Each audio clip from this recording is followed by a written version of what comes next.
আসসালামু আলাইকুম, কেমন আছেন সবাই? তো এই যে যেহেতু কেবল 4:30 বেজে গেছে, তো আমাদের বাতাস শুরু হয়ে গেছে, মানে শুরু হয়ে গেছে আর কি।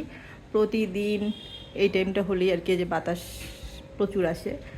আর এই যে আমার মেয়ে কাঁঠাল খাবে। কাঁঠালটা আমি ফ্রিজ থেকে বের করে রেখেছি, যেহেতু ওর পাপা বক্স করে রেখে দিয়েছিল, আমি ওগুলো সব বের করে রেখে দিয়েছি ঠান্ডা ছাড়ার জন্য। ওদেরকে এখন দেবো, ওরা খাবে। আর আমার মেয়ের এখন জ্বর, মানে গতকাল রাতে প্রচুর জ্বর আসছে, জ্বরটা দেখা গেছে ওর। তো আজকে আমার মেয়ের অনেক জ্বর এসেছিল রাতে, বললামই। তখন ভোরের দিকে ভোর থেকে আমি জাগনা হয়ে গেছি। আর না না না, ভোর থেকে আমি জাগনা। এখন হাতটা দাও। আর পরে ওর হচ্ছে আমি মানে জ্বর থামে না মাথায় উঠে গেছিলো, যা বলে আর কি, নামেই না জ্বর। তারপরে সকালে উঠে ওকে আমি ওই যে কি পানি দেয় না, পানি দিয়ে মাথার মধ্যে পানি দেওয়াতে ওষুধ খাইয়ে দিয়েছি, তারপর ওর জ্বরটা নেমেছে। আবার এখন আমি ওকে রেখে গেলাম, একটু কাজ আছে। ও করলো নেল পালিশ দিয়ে পুরো হাতে মাখাচ্ছে। এখন আর উঠে না, এখন আম্মু উঠে না। বললাম রিমুভার দিয়ে উঠাও, রিমুভার দিয়ে তুলতে গেলেও সেটাও আবার পাচ্ছে না। এখন ওর এগুলো তুলে দিয়ে বললাম তাহলে আগে তুলে দিই, তারপর খাবার খাবে। ওই জন্য এখন তুলতে বসলাম, জানি না এখন কীভাবে উঠবে, কত দূর দেখি। মানে খুব দুষ্টামি করে, রেখে একটু গোসলে যাব আর নাই, একটা কাজ করব নাই, ওর মতন ও সুন্দরভাবে নষ্ট করে রেখে দেবে। উঠাতেই পারছি না, মেবি এটা কাপড়ের জন্য হচ্ছে না। আর ওর সেদিন মানে নেইলে যখন নেল পলিশ দিয়েছিল, আমি ওগুলো তুলে দিয়েছিলাম। ওকে বলছি যে তুমি নিয়ে আসো, ও সব নিয়ে আসছে, আমি তো আর জানি না।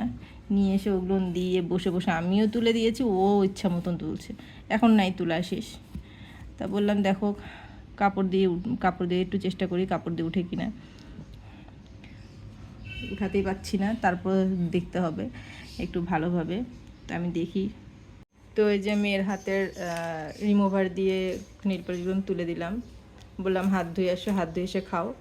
এখন খাবার দেখে খুব খুশি, যে কাঁঠাল নিয়ে এসছে, খুব খুশি, হাসতে হাসতে কাঁঠাল নিয়ে আসলো। সে এখন কাঁঠাল খাবে। আমি আরেকজনকে বললাম যে তোমার নখটা কেটে দেবো, ও পায়েস নিয়ে খাওয়া শুরু করে দিয়েছে। ওকে বলছি নখটা কেটে দিই।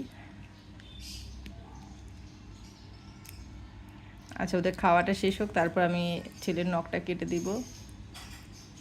আমার আরও কিছু কাজ রয়ে গেছে।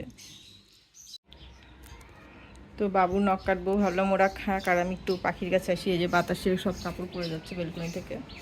আজকে আমার মেয়েটার শরীরের কথাটা মানে বলে আর কি বোঝাতেই পারবো না, যে এত বলছি তারপর মনে হচ্ছে না। খুবই মেয়েটার শরীরটা খারাপ হয়ে গেছিলো, মুখটা পুরো কালো হয়ে গেছিলো, আমি ভয় পেয়ে গেছিলাম। আর এই যে হচ্ছে আমার বোম্বাই মরিচের চারা, যেটা আমার ভাবি আমাকে দিয়েছে। তো গাছটা আমার আর লাগানো হয়নি, ইনশাল্লাহ লাগাবো। গাছটা হয়ে গেছে, এটাই অনেক।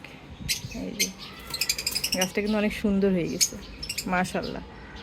আর রোদ যেহেতু ওই সাইডে থাকে, তাই গাছটা ওপাশেই হেলে যায়।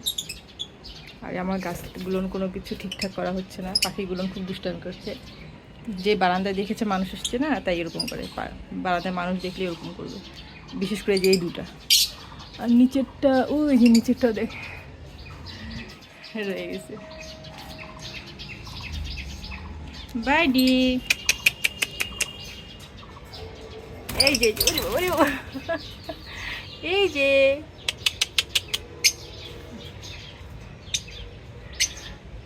আর এই যে উপরেগুলো ভাবছে ওদেরকে ডাকা হচ্ছে।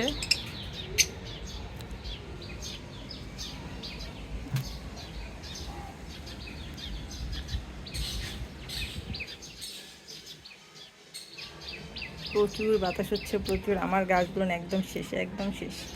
আমার আর ভালো লাগে না, মনে করেন হচ্ছে সব কাজকাম শেষ করে বাবুদের সব কিছু করে আবার গাছ, কেমন যেন খুব অলস হয়ে গেছি আমি নিজেও।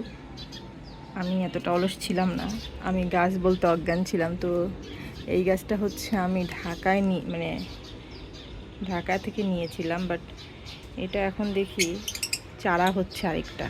এটা ছিল না, কিন্তু এটা গাছটা মরে গেছে, ওখানে আমি আবার পেজে এটা দিয়েছিলাম, সাকুলেন্টটা দিয়েছি। এই যে সাকুলেন্টের ভিতরে কিন্তু আরও পাতা পড়ে যে আরও হচ্ছে। তো দেখা যাক এই গাছটা কত দূর হয়। মাটিটা আমি তখন আর চেঞ্জ করিনি, মনে হয় শিকড় থেকেই হয়ে গেছে। এটা একটু বসিয়ে দিতে হবে, এটা মাটির সার পাচ্ছে না।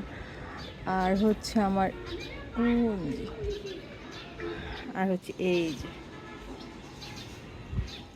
ভিতরে ভর্তি হয়ে গেছে সাকুলেন্টে, প্রচুর সাকুলেন্ট হয়ে গেছে। কিন্তু এগুলো কিন্তু সব পাতা পড়ে, জাস্ট আমি পাতা দিয়ে দিয়েছিলাম, এটা ছিল মেইন, বাকিগুলো সব পাতা ছিল, পাতা দিয়ে দিয়েছিলাম, পাতা দিয়ে হয়ে গেছে। মাশাল্লাহ, ভালো লাগে খুব। সাকুলেন্ট বলতে আমি এমনিতেই পাগল, আমার সাকুলেন্ট খুবই ভালো লাগে। গাছের আমার একদম যত্ন হচ্ছে না, একদম না। আর এই পার্পল হার্টটা আমার অনেক মানে বছর হয়ে গেছে, তারপর আমার পার্পল হার্টটা গ্রো করেনি।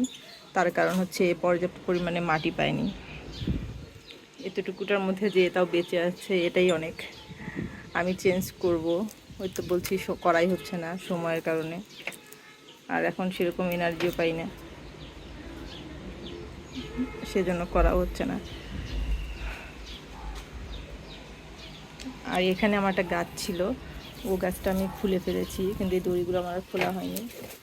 খুলে ফেলে দিলেই হয়ে যায়, আমার মনেও থাকে না আসলে এটা যে খুলে ফেলবো, আমার একদমই মনে থাকে না।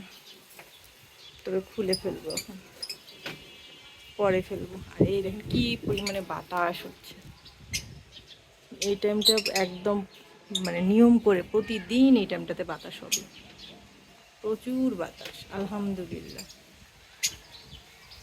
এটা নিয়ম মাফিক বাতাস। যে গতকালের মতো আজকেও একদম নিঃশ্বাস বন্ধ হয়ে আসছে। তো রুমে আসলাম, এসে দেখি আমার দুই পুচু আমার পিছু পিছু চলে গেছে বেলকনিতে খাওয়াবার দিয়ে। একটা খেয়েছে, বলছে আম্মু খেয়ে নিয়েছি, আর আরেকটা বলছে তুমি কি করো। হ্যাঁ, এই দেখেন কি পরিমাণে মানে আমাদের রুমের ভিতর থেকে এত সুন্দর একটা পরিবেশ আমরা দেখতে পারি। আমার কাছে তো ভীষণ ভালো লাগে। মাশাআল্লাহ মাশাআল্লাহ, আসলে কি মানে আল্লাহর বাতাস, কি আর বলবো। মা ফ্যানটা অফ করে দাও তো। এই যে আমার ছেলে আবার সামনে চলে এসছে, ওর জানালার কাছে দাঁড়াতে খুব ভালো লাগে, কারণ ওই বাতাসটা পায়, বাতাসটা দেখতে পারবে। আমার বলবে আরো জোরে বাতাস দাও আল্লাহ, আরো জোরে বাতাস দাও। আমি বলি না, এর থেকে বেশি জোরে আমি বলি না। তুমি বলনি, কে বলছে? আপু। আপু কথা বলো। ও হ্যাঁ, শোনো আমার কথা শোনো। ওর কোনো কিছু বলবে, ও যেটা বলবে সেটা ও বলে না, মানে ও কোনো কিছু বলে না, সব ওর আপুই বলে। কিন্তু ও কিন্তু বলে কথাটা, কিন্তু আসলে ও বলে, কিন্তু ওর আপুর মানে উপরে চাপায় দেয় খুব বেশি।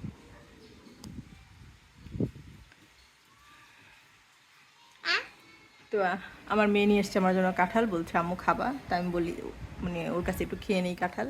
তো আজকের ভিডিওটা এই পর্যন্তই, আল্লাহ হাফেজ। যদি আমার ভিডিও একটু ভালো লেগে থাকে আমার চ্যানেলটাকে সাবস্ক্রাইব করে দেবেন, যদিও সাবস্ক্রাইবার আমার এখন হচ্ছেই না, তারপরও বলবো যদি আপনাদের ভালো লেগে থাকে আমার চ্যানেলটাকে সাবস্ক্রাইব করুন। দেখেন কি পরিমাণ, ও মাই গড, ও মাই গড, ও মাই গড, আমাদের ঘরের কাছে, ও মাই গড, একদম রুমের সাথে মানে একদম রুমের ভিতরে আমাদের গাছটা চলে এসেছিল। ও আল্লাহ, ওই এমন জোরে বাতাস মা আমি কখনো দেখি না এই রুমের ভিতরে। মানে আমাদের এখান থেকে তো মোটামুটি ভালো একটা ডিস্টেন্স আছে, কিন্তু তারপর যে এইভাবে একদম রুমের ভিতরে জানালার মধ্যে চলে এসেছিলো, আমার ছেলে তো ভয় পেয়ে একদম কাছে চলে এসছে, আমিও ভয় পেয়ে গেছি আসলেই।